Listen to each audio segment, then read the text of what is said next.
You're listening to Neurodivergent Mates.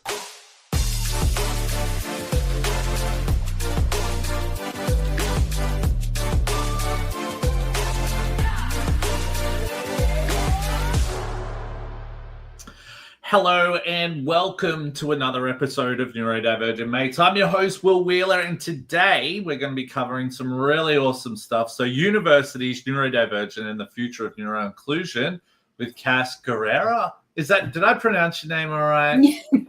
Yeah, it's Guerra, but it's good and it's good in the way that I know that I pronounce it very accented, so you're all good. It's just usually before I come onto the podcast, I'll go, hey, just so I get it right, can how do I pronounce your name? But I completely forgot today because we're in the middle of a chat, all of that type of stuff. But how you going? What's going on? I'm good, thank you. It's been a busy week coming to the end of our trimester, so it's been pretty good, but really excited to sit down and have a chat. Yeah, no problem at all. Look, what we'll do, I'll do a little bit of housekeeping and then we'll get stuck into all the awesome stuff that you've got to share with us. So before we start, I'd like to just do acknowledgement of country here. So I would like to begin by acknowledging traditional custodians of the land from which we gather today. I pay my respects to elders, past, present, and emerging and extended.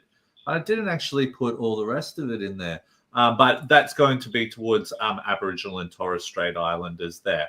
Now, some other things as well. If you haven't already done so, please subscribe, like, and follow to all of our social media pages. We're available on TikTok, Facebook, Instagram, X, Twitch, YouTube, and LinkedIn. And if you haven't already done so, wherever you listen to your podcast, go check us out. Subscribe to the podcast, like us, do whatever you need to do to definitely help with the algorithm and so forth there. Now, if you haven't already done so, please check out all the work we're doing at neurodiversityacademy.com. Got some really cool stuff happening there. And make sure you subscribe to our emailing list. All right, we've got some great stuff happening in the new year. So please make sure you check out that there. Now, just a heads up, I don't know if we will, if this will be really too hard-hitting. But just a warning, some discussions may be triggering. If you need help, reach out to a loved one or call emergency services. We're not doctors. This is a space for sharing experiences and strategies as well. Now, while we're going through the live presentation here, or not a presentation, podcast, I should say, please, if you've got any questions you'd like to share on whatever your platform you're watching this live right now, please feel free to shoot through. It's really great when we hear where people are from. Sometimes I have people on London, on trains going somewhere. So if you want to chuck into the chat there where you're listening in from at the moment, that would be awesome there. Now, let's get stuck into this. So, I think, you and I have caught up a fair few times now on Teams meetings, all of that. And, I think the cool thing when I first met you, I was like, you shared your story, all of that type of stuff. And I was like, this is definitely the type of person I want on the podcast, all of that, because I just think I could just relate to it so much. And I think as neurodivergent people, so many of us can relate to that as well there. So, more than anything, can you share a little bit about your journey as a neurodivergent person and how that has shaped the role that you're currently doing as the Equitable Learning and Accessibility Coordinator at Collarts? Thank you. And first of all, I have ADHD and autism, and I have level 1 autism, and I also have a non-prominent stutter, an invisible disability, and a visible disability. So a lot of things that, my path's never been straightforward. It's been shaped by creativity, care, and pretty much a refusal, sounds to accept, invisibility. I began in music, where I learned that neurodivergent minds often thrive in spaces of pattern, innovation, and artistry. Later, I moved into allied health because I went to music to study to be a DJ. I became a DJ, but I needed to get a job. So I moved into allied health, and I became an art and music therapist. It gave me the language of trauma-informed practice and the frameworks of care that I now anchor into my work. I did have a mid-career crisis. I lived quite a time over in the UK. I loved it. I absolutely loved it. But a moment of reckoning when I realized the systems around me universally weren't built for people like me, and the representation was missing in these spaces that I cared about. I went back. Sorry, can I just jump in there for a sec, right? So in the UK, especially being a DJ, did you go to the Ministry of Sound? I did. So, Pritworks, Ministry of Sound, and there's also something that, probably I will look into maybe in the next 10 years, is the connection between dance and rave music and neurodivergent people. And it is so interesting because I come from a classical trained background. So that sort of background was kind of very sort of rigid for me. Like I never sort of understood it. I was just good at being a pianist, but I didn't comprehend where it sat in my life. And then I got into electronic music and I was just like, okay, this is where I want to be. And, those sort of things. And when you do travel, you learn a lot about you.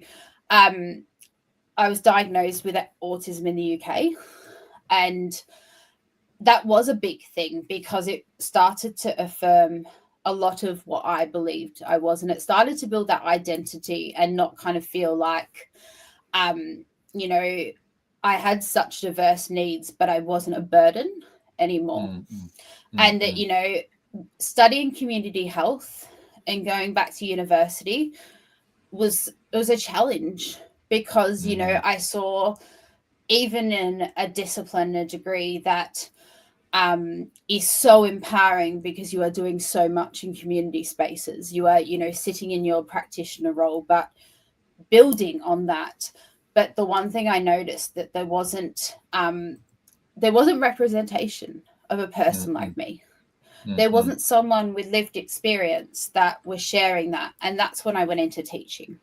And those moments where representation matters was not just visibility for me, it was agency. And I wanted students to see that neurodivergent people belong at the front of the classroom, shaping knowledge, policy, and culture. That's what brought me to Collarts. Is I read the ad on Seek and I sat on it before I showed my partner, and I showed my partner and then I showed it very good friends of ours that live around the corner, the job description. And it was just essentially one of those roles where I was like, I didn't think a role like this existed, because it was something where I could take every part of my lived experience into a layered role as an equitable learning and accessibility coordinator in one of the most inclusive places that I've ever worked at. It was also something that is not, I tell this story a lot at work, was the first role in my professional career I interviewed openly as being autistic. And instead of going home with shame, I cried in the car because it was the first time someone ever asked me, what can I do to accommodate you? And, that's something that, has shaped me to become, stronger in my role, design systems and build trust and surface, invisible barriers into actionable change. So students don't have to carry the same weight I did. Or if they, they're open and vulnerable conversations. They're knowing that you're safe. Yeah.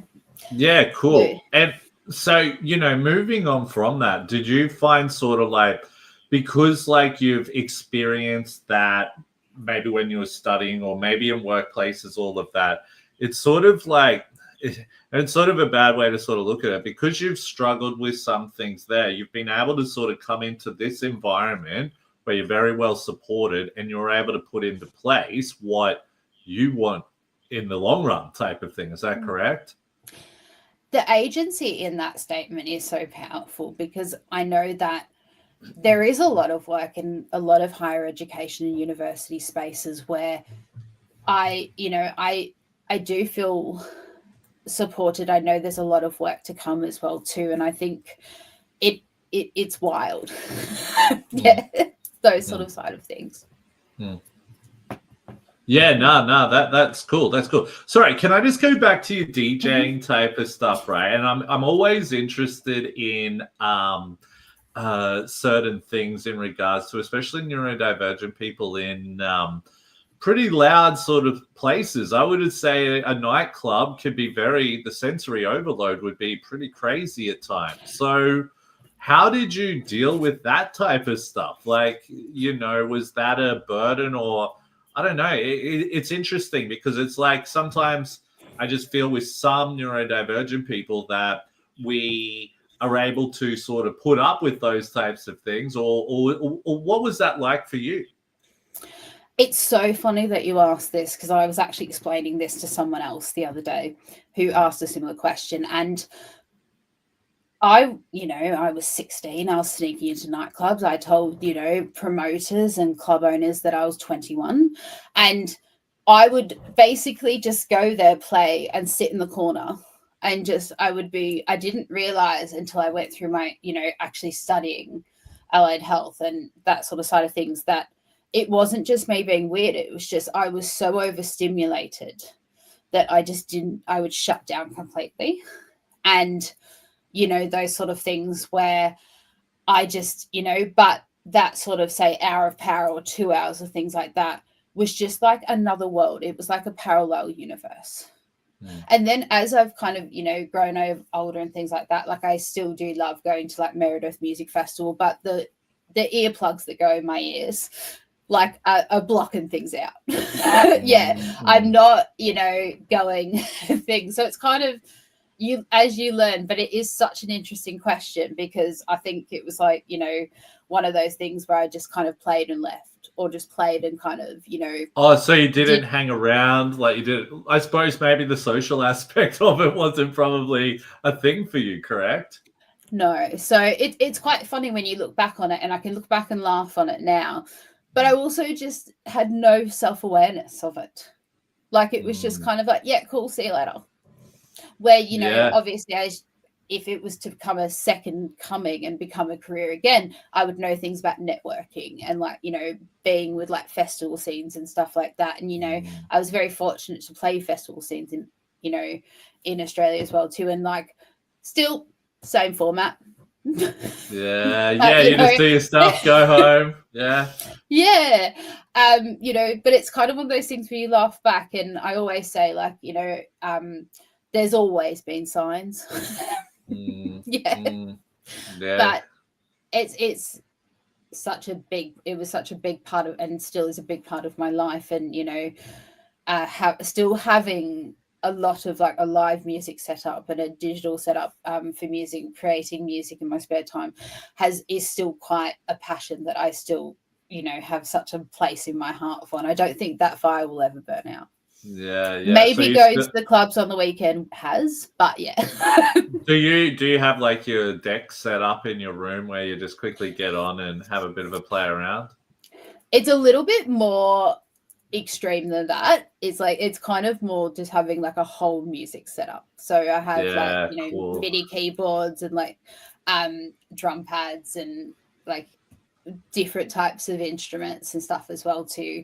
So it's a world of things. And it's probably like a getaway for you, right? Like you can just probably, maybe when you are, I don't know if you're feeling burnt out or anything, you can just sit there and just maybe focus on that. I don't know how it all works.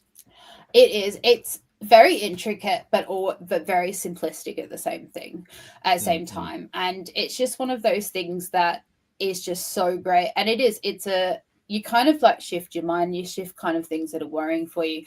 I have an amazing partner who is a brilliant musician as well too. And, sometimes I'll just sit there and my partner will just play guitar or something like that. And it's, that sort of absolute zen that music brings. And that was part of, some of the best parts of my life was being a music therapist.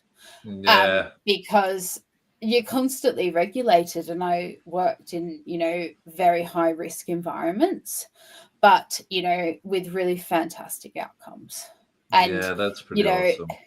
And it's so great to work at a very inclusive music university as well. Creative university. Yeah, for sure. Yeah. For sure. So I always tell the students that I meet with, and I'm like, my favorite part of my job is actually like, being a bit of a sticky beak and coming in and seeing all these amazing things you do, or sitting in the back of the auditorium at recitals and stuff like that.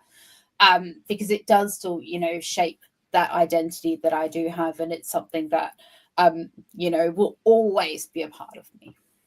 Yeah, no, that's awesome. That's awesome. Sorry, out of curiosity, are you able to share a little bit about when you were at school? I remember you used to tell me your mum would drop you off. I think that would be really cool for our listeners to hear. Yeah, so I guess going back, we'll go 10 years forward, 10 years back in this story. So, there was problems of me going in from preschool into primary school, and I did get assessed for, autism at a time where I would have been institutionalized if I was diagnosed. So I was very fortunate that I kind of didn't go through that channel, but also it was, removed the year after. And then basically through primary school, very much school refusal. Before that was, deemed a thing post-COVID era. And then going into high school, around about year 9, year 10, I just kind of not gave up, but I would go into classes, not have that developed self-awareness. And I would just kind of go into class. And if I already knew what the teacher was teaching, I would just leave. And it got to the point where I was just so bothered by being bored at school. I would get my mum, and hi Lainey, would drop me off, and I'd walk through the school and then just walk home. I'd catch the train into Flinders Street, and I'd go out to the city in the day, 15, not an absolute clue of the world, and just, go from there. And that was just one of those things that I just could not grasp why I had to be there. And your parents didn't know for a while, yeah? No, so they didn't know for, I would say, maybe a few weeks, and basically got expelled, sent home. And because I got caught in as I was sort of skipping school, and basically, got expelled and that too. And yeah, basically just would do it every day for a couple of weeks, come home, take my school uniform off, and then just pretend I'd walked home. And yeah, got caught. Obviously, my mum drove me back down to the school and was just like, you can't expel my daughter, where's she supposed to go? I was very fortunate having both parents that are academics, that my mum in the secondary school system knew how to kind of work around me being in some sort of school. And very privileged to have that sort of insider trade knowledge. And I did sort of still get expelled, but I was allowed back in 1 day a week just to do a core subject. And then basically I was very fortunate. I got to study audio production at, would have been maybe 15, 16. That sort of, set me up on that trajectory, even as a school leaver. Yeah, so, you wouldn't get those sort of outcomes now, but it was kind of a bit of a wild ride putting me through any sort of school system. I reckon. And I think it's just such a story that so many of us can relate to and so forth there. But you know what? Moving on from that, from your perspective, and I think this actually flows into it well, from your perspective, what are some of the biggest barriers neurodivergent students still face in universities and creative institutions today? And it's such a great question, and it doesn't get asked enough. And I'm just going to say that first. It is. It's the invisible labor or self-advocacy, rigid systems, stigma and misunderstanding, and fragmented support. So, students are often expected to repeat, explain, justify, defend their needs, and it's exhausting. It's inequitable. Rigid systems like processes like assessment deadlines, attendance requirements, disclosure, which we, obviously can expand on a bit more, because there's obviously inflexible pathways. There's little room for diverse ways of learning or being.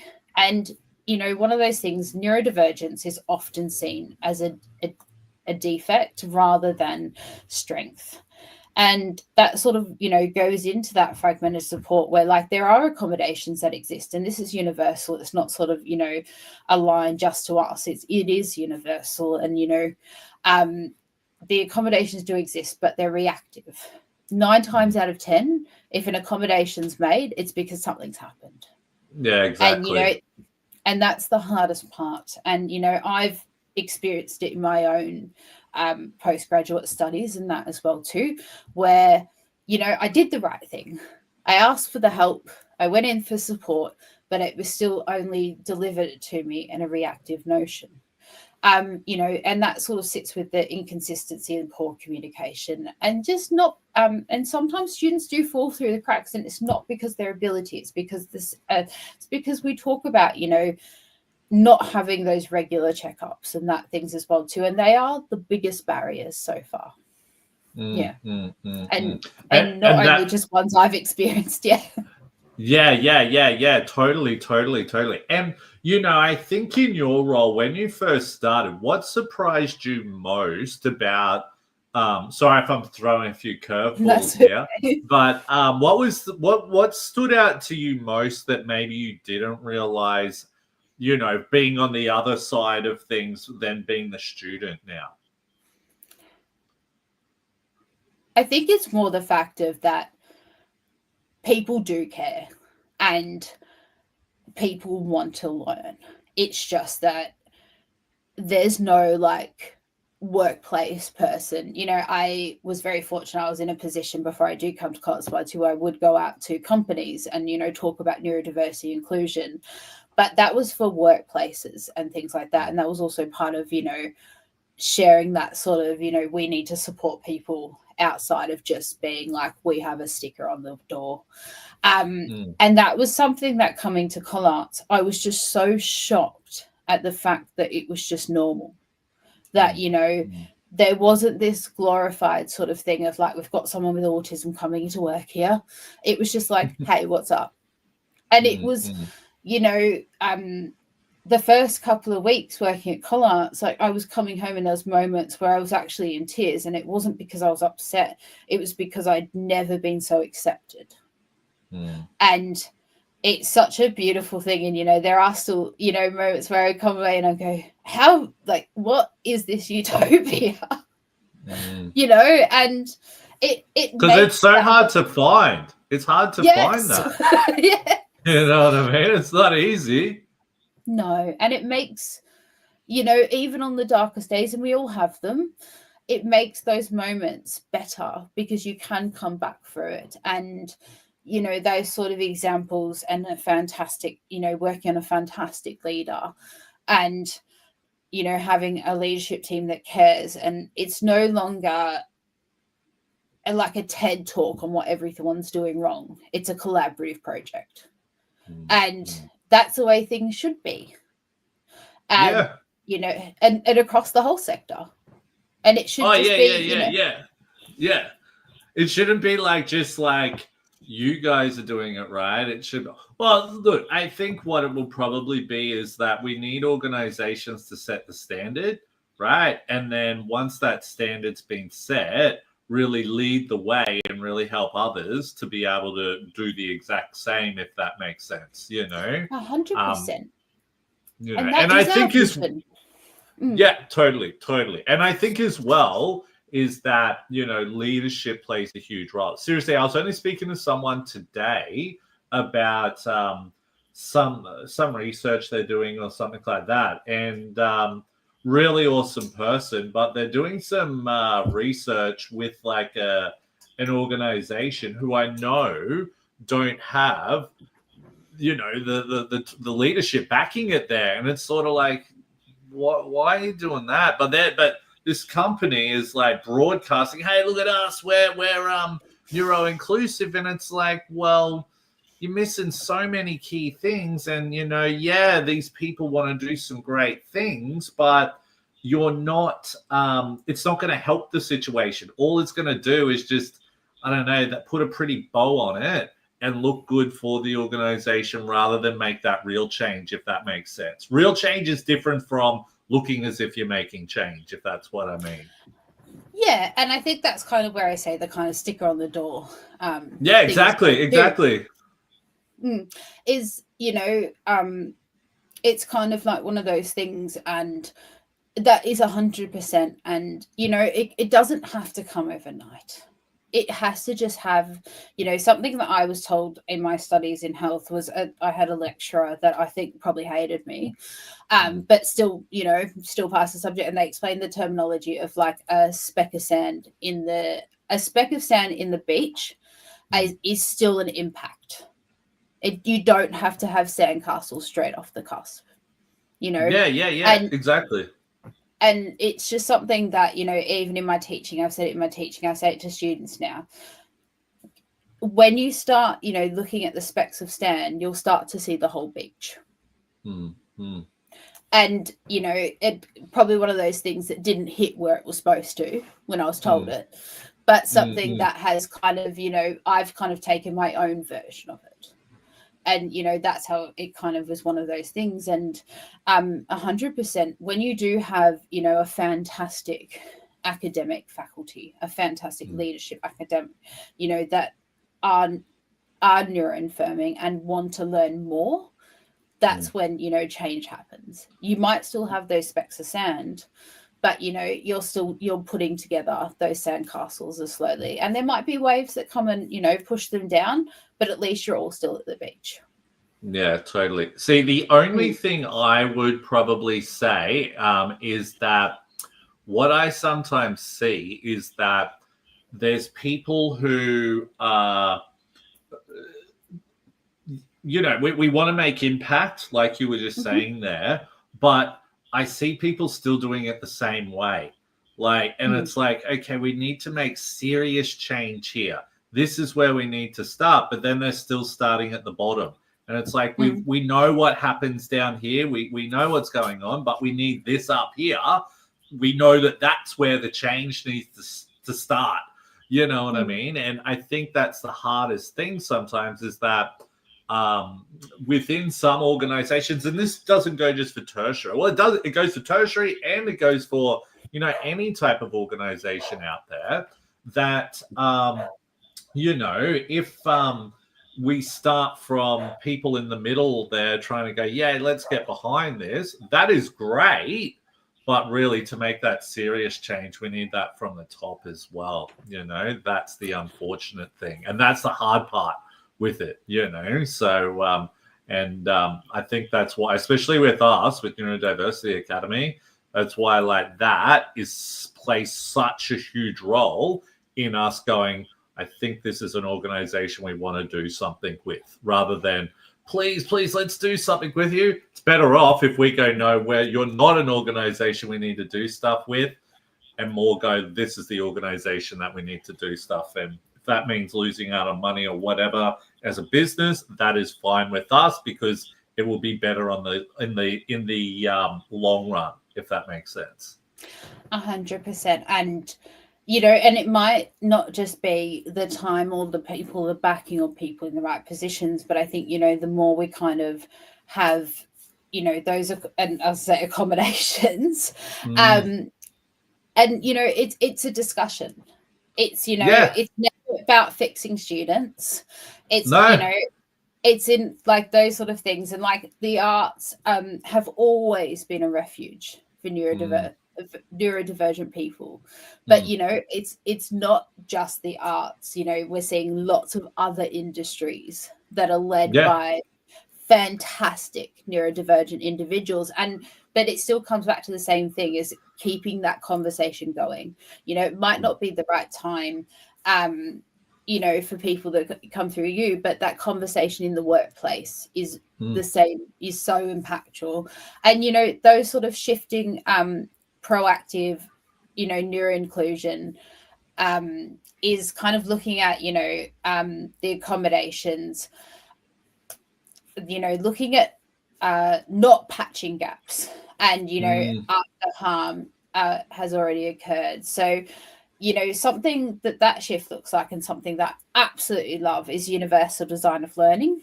And something that is embedded into curriculum and assessment. So flexibility is the default. It's not, the reactive process motion. Neuroaffirming staff training, so removing the shame. Not everyone knows everything. Not even I do. No, neither do I.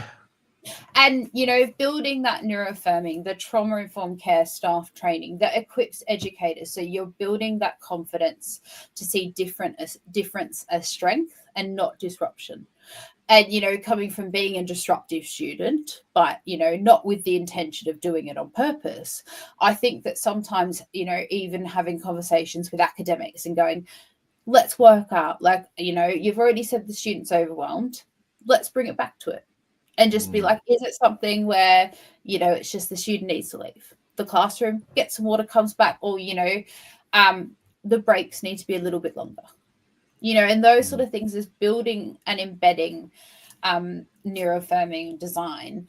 And can I ask on that, how, if you do get something like that, how do you find out if that's the case? Are you getting feedback from these students, or what are you looking at?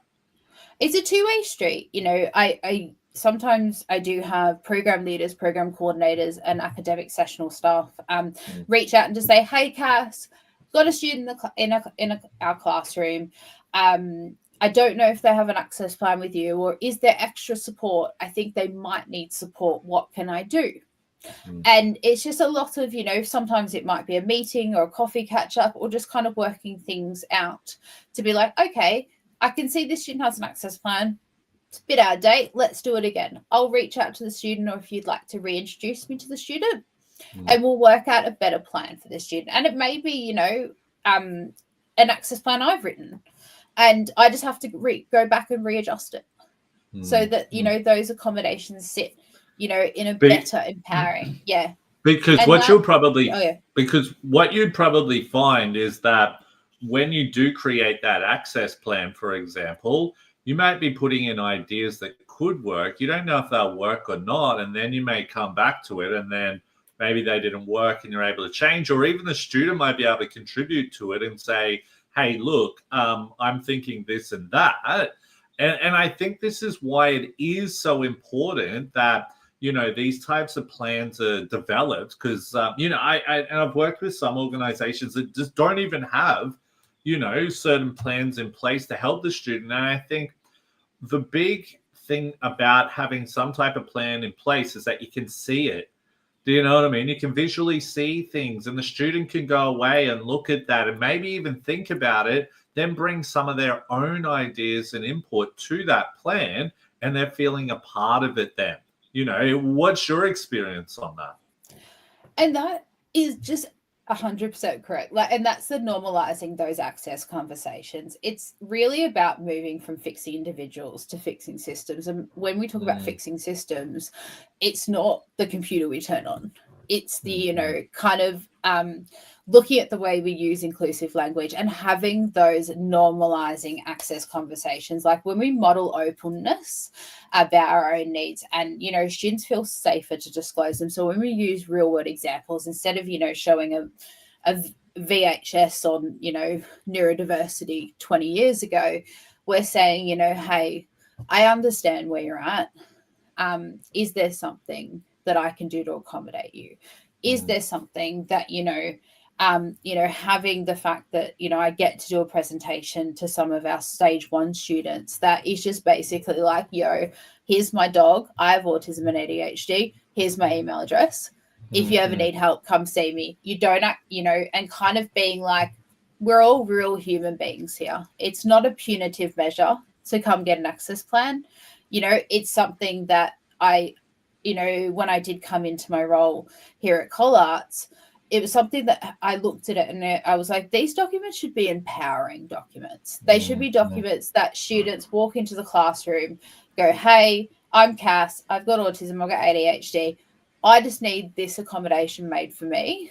And building that community with your program leaders, program coordinators, and teachers that you're going to have for your whole degree here. So I think that, you know, is one of those things that, you know, shifts that accommodations into a proactive design. I wonder, do you ever get people who maybe start, they don't disclose, right? Mm-hmm. And then maybe they do see the culture, or maybe they see other people getting that support and be like, oh man, that's exactly me. Maybe I should have said something from the beginning. Do you get that a lot? 100%. And they are really beautiful conversations that I have with students. And, you know, it resonates a lot in me. It's not like, you know, telling a lie or something like that, but, you know, I did hide that I wasn't neurotypical for a very long time. And, you know, it exhausts you to see those moments of having those stories. Or, you know, we have this fantastic program called Kickstart, designed and facilitated by our academic skills manager, Chris Sando.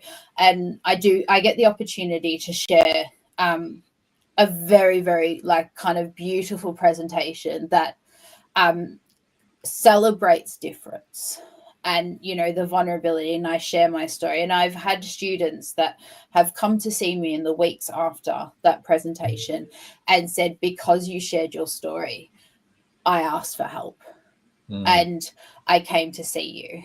And, you know, they said, I didn't want to tell anyone I came here. I didn't want to not get in. But it's also just like, I understand that. And I'm never going to be like, I should have ticked the box, because I do see that, you know, in my own lived experience. But having people, you know, say it was what came to see me, and you see those students, you know, 6 months down the track, and they're thriving, you know, they're getting on with their studies. They're able to, you know, speak freely or leave the classroom. And, you know, they don't have to explain, but also we're adults, you shouldn't. But you know what I mean? Like, you know, it's something simple as writing an access plan and being like, you know, this student will be leaving the classroom without, you know, word or things like that, just to give a heads up. And something as simple as those accommodations, or for an online student, it's a faculty meeting with them and their support team, just to say, hey, what's up? That's their reasonable adjustment. You know, something so simple that's so impactful. It's the same as like taking 5 minutes out of your day to say hello. Yeah, it's definitely interesting, because actually it was funny because I had a conversation just this week, and I met with this woman, and she's like, oh my God, Will, I've just got to start by saying thank you so much for sharing that you're ADHD and dyslexic, because like when I heard that, because it was like an online class, she's like, when I heard that, I'm like, oh my God, this is awesome, because he's going to get it. He's going to get exactly why I might struggle with this or that or whatever like that, right? And it was cool. We sat down with her and had a really good chat. And, you know, I think she opened up. And this is the thing. People sometimes don't feel comfortable opening up about that, right? But when people are in certain environments, they open up to you about a lot of stuff. You know, like this woman started opening up to me about her photography business she's starting to share, and went really in depth into some stuff that she does within her photography business and all of that. But, you know, I think as well, that is such an important thing in education. If you're able to grab that student, not physically grab them, but be able to grab them like as a, I don't know, I suppose respect them and they respect you back, that can go so far in helping them to be able to succeed in their study and so forth there. And it is 100%. It's that it is by far the best part of my job is, you know, being on campus and seeing those students and having them approach me and, you know, share those moments. And, you know, we do have a fantastic 2D animation student that was actually the first student I met with when I started at Collarts, and I met with them and their mum. And, a student that is so fantastic. And, even today just came up, I saw them at our Cromwell Street campus and they gave me the best hug. And those moments, is just what makes that community. And, having that of knowing and seeing their eyes light up when they came with their mum. And I said, I also have autism as well. And yeah, it was just that sigh of relief. Yeah, for sure. And do you ever find that, like, say, like, this person does come with their mom and all of that type of stuff, right? Do you find towards the end of, say, their study period, when they've maybe gained a lot more confidence and all of that, mum isn't such of a, not that she's not a big thing in that person's life, but maybe that person's able to be more independent and things like that? Because of the support we set out for the student at the start, mum didn't even come to orientation. Oh, well, that's a good thing, right? But I always say, I'm like, if it's something that, building that psychological safety and that trust as well too, like, I'll be there at the front with all the mums, just to make sure, we can probably go for coffee across the road, but, that sort of building that community, because sometimes that is the hardest step, is stepping outside of your safety net. I remember when I first went to university, I don't know how I got there on my own, but one of the most terrifying things I've ever done in my life, it was before Google Maps. I think I had a hip top phone with no maps or anything. Yeah, crazy. Now, moving on from that, what are some examples of changes Collarts has made or is working towards that you've you've seen generally impact neurodivergent students' experiences? Strengths-based access plans. So just not listing, defects or things that are going to go wrong, but documents that affirm identity and preserve learning outcomes and also empower the student. Because this is, I map out all of the access plans for the whole degree, including like making sure that anyone who reads it across Collarts knows that, this is this is the reasonable adjustment we're going to apply. This is this is the reason why it's being applied, and this is how it's going to be applied. So, sometimes it might look like a big table, but, it'd be stupid to apply all the, those sort of things. It would be a lot of overwhelm for the student to have all the adjustments applied at once. But just knowing that, they're there for students. And, we see students that might lean on a vast majority of them, or students that don't lean on them at all, because that document in itself, dual format staff resources as well too. So, PDs about neuroaffirming trauma-informed design care, and, practice right through to like quick reference proto tools for immediate action. Collaborative documentation, so shared living records, and that foster transparency and accountability between students and staff. So, big of those things, they're not administration tweaks anymore. They're cultural signs that say, like, your needs are valid and your agency matters, and like that sort of your success is part of a collective responsibility. So we wrap that around the student to support them. So it's no longer just like a tick box. It's just basically, here's your 360, and it's all of us that are here, from our fantastic admissions team that enroll you as a student, right through our, student services, frontline, And do you work in with the admissions team a lot as well? Yes. So I was actually on a tour with them today. Oh, nice. Yeah. So campus by campus, and, especially around this time of year, we have VTAC coming out. I only found out the other day your name does get printed in paper. So in Victoria, the Victorian Certificate of Excellence, or you do VCAL or equivalent, those results will come out in the next coming weeks, kind of like, is it HSC? Yeah. I think it was called an OP when I was a kid. Yeah, always hear different acronyms, and I'm like, I I've don't heard know what like it is. ATAR. I've heard ATAR. I don't think they're called a HSC in New South Wales anymore. I'm not sure. I just don't think it's called like an ATAR or something. I don't know. I have no idea. Even when I worked for the Department of Education and I worked, I would invigilate all of the special consideration exams. So students who had applied to the exam board, I still, I didn't know if I was seeing a student who was in VCE or not. I just, sat their exam with them and offered those sort of adjustments and oversaw that. So one day, they might streamline it, make it all the same acronym, but we'll watch that space. Going around the campus and showing new students and working with admissions. I also work quite closely with, students that do, when they do enroll through admissions, they do have a private form and they get asked, do you have a disability or further requirement? And then you have the opportunity, if you would like to, there is no pressure to tell us what barriers you will potentially be facing. And I work with the admission team to reach out to those students before we do commence the trimester and, offer that support, or just even a check-in or a conversation, or, mum and dad on the phone, booking private tours, or just explaining that there is support. Working missions is quite beautiful in that sense, because it's, for students that have full support teams. So we know there's going to be support workers on campus and things like that.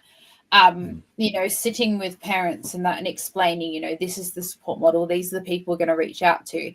But, having support workers on campus is so fantastic and so fundamental, because, it brings that joy of having students that may never have been able to sit in a traditional university setting, still, be part of such a bit of that creative industry. And I always welcome it whenever people put their hand up at any, information sessions or stuff like that. The question is always, can I bring my support worker? And I'm like, always welcome. Yeah, that's awesome. Hey, out of curiosity, which campus are you situated in? Are you in one of them, or? So I am at Wellington Street 1 day a week, and I work at Cromwell Street for 2 days a week. But sometimes I am between Cromwell Street and George Street. It really depends on where my services are needed, or meetings and stuff like that. So, but it also gives me a great, fantastic moment to, be across and collaborate with all of the program leaders and coordinators, our frontline staff as well too. Is it so? Do you have a desk at both of those campuses there? I do. I'm very fortunate that I have a lot of beautiful people that I work with, especially at Cromwell Street, where there's always space and there's always a desk for me to work, and I do have a permanent desk. Good. Yeah, that's what I was gonna say. Because if you're like changing all the time, is that really difficult for you? But if you've been given like a permanent desk, that must be so much better for you. It is, and I think it's one of those things that, such a understanding and having, when we go back to leadership, is, reporting to our amazing chief student officer who, understands the accommodations. I do all of my student meetings from home, so on a Monday and a Friday, and just having that, to be able to break up. So when I do come on campus, I've got things going, I've got meetings booked, face to face, but it also takes away and helps with the privacy of, making sure that students feel, and I always say to students, come in your pajamas, wear your comfy clothes. I sit in my comfy desk in my office, my comfy chair in my office. That we're normalizing support here. I'm meeting students where they're at. I don't want, full face of makeup and, not knowing what to talk about. I, want to see that sort of just comfortableness, just relaxed and know what they're coming into type of thing. They're not like, I suppose, frightened in a way. 100%. Stressed. Yes. I think that could be the word, stressed. But it's quite interesting when you say frightened, because that's, there are students that say that. There's, kind of thing.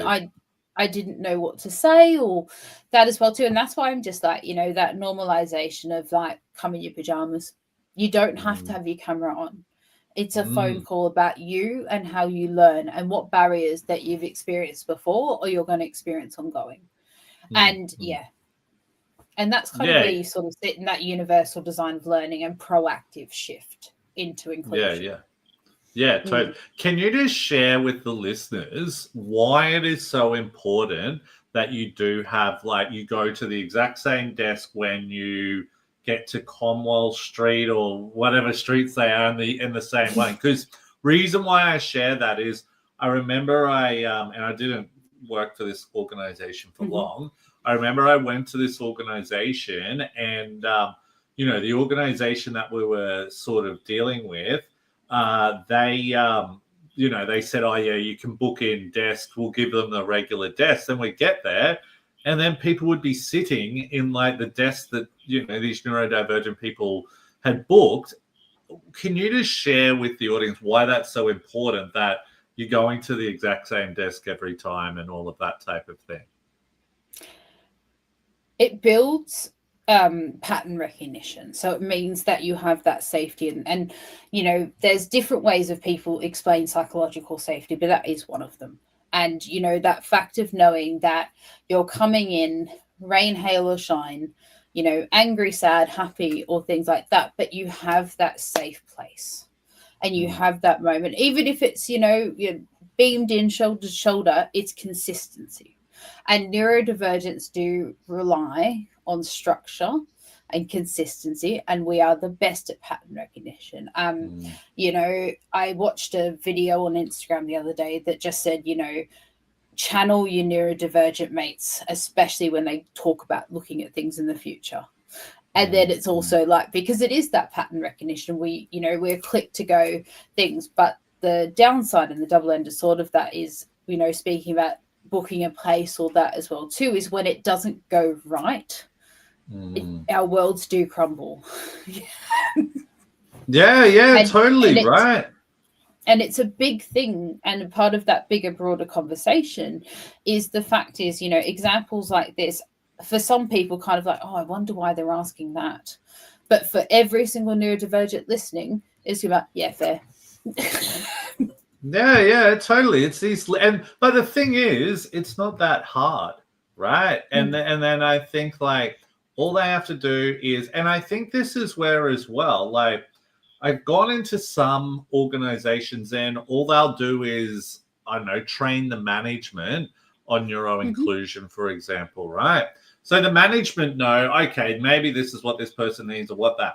But then the other people in the team come in, sit in the desk that someone else's, that neurodivergent person's desk, all of that. They have no idea why that is so important that that person sits there every time.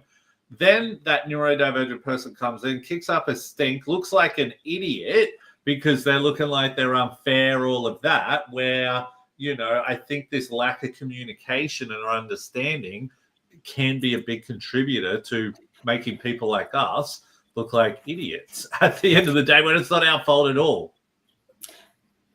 The word difficult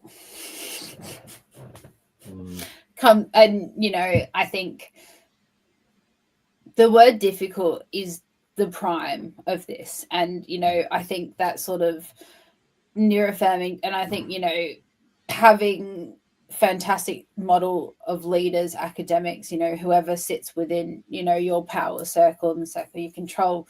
I think, that's really great from that sort of thing. But I think, especially retraining that neuroaffirming design, and the staff, and it, sometimes having a 2-day PD or a 2-day seminar or workshop doesn't hit as hard as just little, bursts of inclusion conversations and training and things like that.